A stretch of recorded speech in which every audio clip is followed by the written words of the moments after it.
পাপ করেছিল, ফেরাউনকে আমি ডুবিয়ে মেরেছিলাম, কেউ পাপ করেছিল, ঠিক কিনা? হলো পৃথিবীতে তাদের পাপের সংখ্যা বৃদ্ধি পাবে, পাপের আহার তাদের বৃদ্ধি পাবে, আল্লাহ তাআলা করবে না, কিন্তু পাপের কারণে তার বাপকেও ছাড়বে, তার বাপকেও ছাড়বে।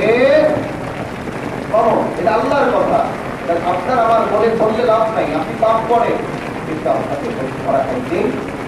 এরপরে আল্লাহ পাক রব্বুল আলামিন বলছেন, মাসালুল লাযীনা তাখাযু মিন দুনিল্লাহি আউলিয়া কামাসালিল আনকাবুত।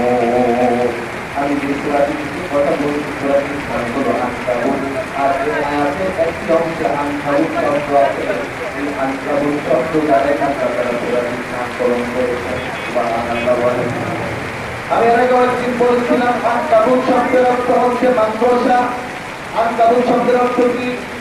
আল্লাহ পাক রব্বুল আলামিন কুরআন নাযিল করেন নাই মাকড়সার কাছে না মানুষের কাছে নাযিল করেছেন, বলেন মানুষের কাছে নাযিল করলেন। তো উদাহরণ দিলেন মাকড়সা।